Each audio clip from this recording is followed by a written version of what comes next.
Voilà la courbe de la fonction f de x égale à 2x plus 1 sur x.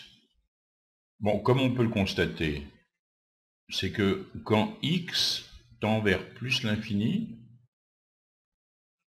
on dirait que f de x se rapproche, mais sans jamais l'atteindre vraiment, se rapproche de la valeur 2.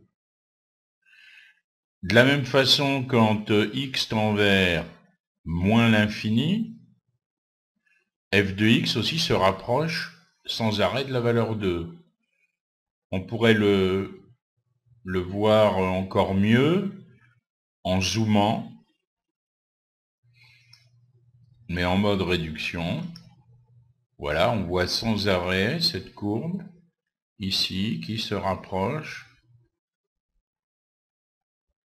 de la valeur 2. En fait, si on trace la droite, justement, y égale 2, ce qu'on va faire, voilà, c'est fait, on voit la droite, y égale 2, eh bien, on dit que cette droite, elle est asymptote à la courbe f, en plus l'infini et en moins l'infini. Ça veut dire que quand x va vers plus l'infini, la courbe va se rapprocher à l'infini de cette droite bleue, tu vois. De la même façon, cette courbe, cette droite bleue est aussi asymptote à la courbe f en moins l'infini. C'est-à-dire quand x tend vers moins l'infini, la courbe va vers cette droite bleue. J'ai prononcé le mot limite, comme tu l'as entendu. J'ai dit qu'à la limite, c'est comme si la courbe rejoignait la droite bleue. Donc, ça veut dire qu'à la limite, quand x tend vers plus l'infini, si tu arrives à montrer que f de x tend vers une limite 2, tu as bien montré que la courbe bleue, c'est-à-dire la droite en l'occurrence, est asymptote à la courbe f en plus l'infini. Pour montrer cela, il nous suffit donc de calculer la limite de 2x plus 1 sur x quand x tend vers plus infini. C'est égal à la limite de 2x sur x plus la limite de 1 sur x, d'accord? C'est comme si j'avais cassé la fraction. 2x sur x, ben, la limite de 2, ça fait 2. 1 sur x, on sait que quand x tend vers plus l'infini, ça tend vers 0. Donc on obtient bien 2. Donc en faisant cela, qu'est-ce que tu as montré? Tu as montré que la droite d'équation y égale 2 était asymptote à la courbe f en plus l'infini. On ferait exactement de la même façon pour x tendant vers moins l'infini. Imagine maintenant que tu t'intéresses à la fonction f définie par f de x égale 2x carré plus 1 sur x. Ça va être un petit peu plus compliqué que pour montrer tout à l'heure qu'une droite d'équation y égale un nombre était asymptote à une courbe. Ici, on voit la courbe, on sent bien qu'il se passe quelque chose quand x tend vers l'infini. On a f de x qui va vers plus l'infini quand x tend vers plus l'infini, mais on sent que ça suit une direction. En fait, là aussi, ça se rapproche sans arrêt d'une droite. Bien, cette droite, je vais la tracer parce que je connais son équation, et on va réfléchir comment on pourrait montrer que cette droite, elle est asymptote à la courbe. Cette droite, elle est tracée maintenant, c'est la droite d'équation y égale 2x.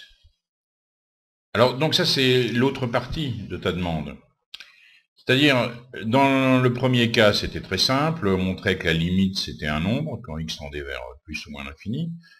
Bon, là, on aimerait bien montrer que la courbe rouge, ici, quand on va vers plus l'infini, elle est en train, sans arrêt, de se rapprocher de la droite d'équation y égale 2x. Comment faire? Du point de vue graphique, dire que la courbe se rapproche de plus en plus de la droite, ben, ça veut bien dire en fait que la distance entre cette courbe, entre les points de la courbe et les points de la droite, cette distance est sans arrêt en train de diminuer. Si on fait varier x, si on le fait grandir sans arrêt, si on fait la différence entre f de x, l'image par la courbe, moins l'image ici par la fonction g qui a x associé à 2x, c'est-à-dire correspondant à cette droite bleue, cette différence, elle est sans arrêt en train de tendre vers 0. Donc, du point de vue mathématique, ça revient à faire quoi? À calculer la limite de 2x plus 1 sur x, c'est-à-dire de f de x, moins 2x, c'est-à-dire la fonction g qui correspond à cette représentation graphique en bleu. Limite de f de x moins g de x. Et on pourra à ce moment-là dire que la droite y égale 2x est asymptote à la courbe de la fonction f si la limite de la différence, c'est bien 0 quand x tend vers plus l'infini, dans mon exemple. Bon, alors on a limite de 2x plus 1 sur x moins 2x, je te laisse faire les calculs, tu t'aperçois que les 2x carrés ici disparaissent au numérateur, ça revient à la limite de 1 sur x quand x tend vers plus l'infini, c'est bien sûr 0.